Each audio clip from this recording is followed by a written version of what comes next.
ratsy mpitahina ho anao anio.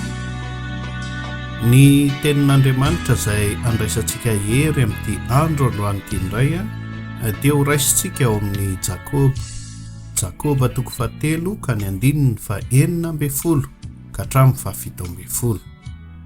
Amin'ny anaran'i Jesosy.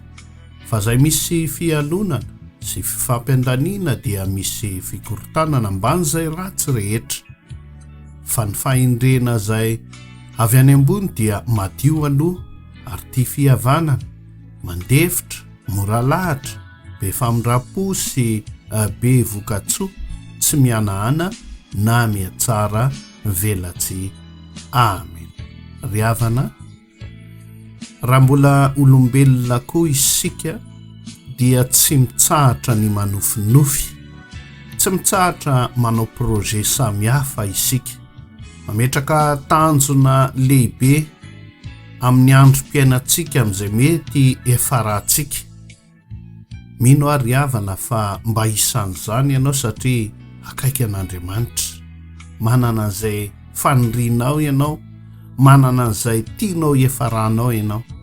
Kanefa anio miangavy ianao mba hialana amin'izay mety ho fahatsopom-panantenana, amin'ny tsy fahataterana izany fanirianao izany, na amin'ny tsy fahatratraranao izay tanjona napetraka ao, ny mba andeha hihevitra handinika izany entanao izany, andeha mba hivereno dinihana izany etaentanao izany.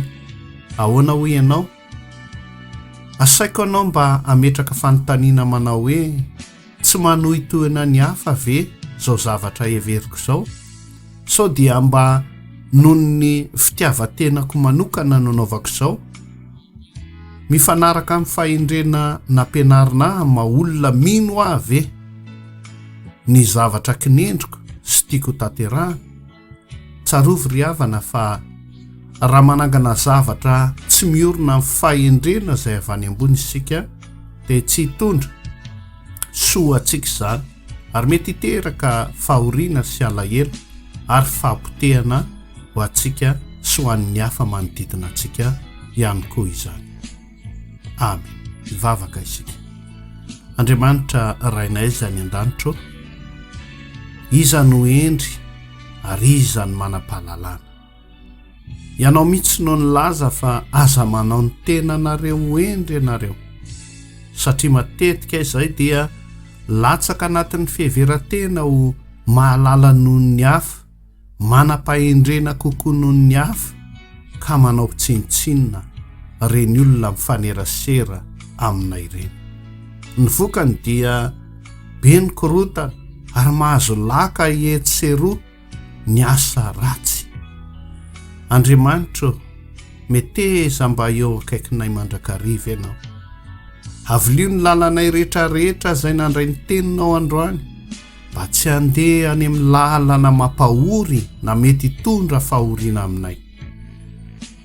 Ka dia ampiasao ny tenanay, ny fahalalànay rehetra, ny andronay rehetra, Jehovah Tompony maro, mba hanao asa lehibe izahay ho voninahitry ny anaranao. Ataovy fitaovana mahomby eo am-pelantananao ary izahay, eo amin'ny tontolo misy anay rehetrarehetra, mba hiaina araka ny sitraponao ireny, ka aresy lahatra olona izay alohaka ny vavanay.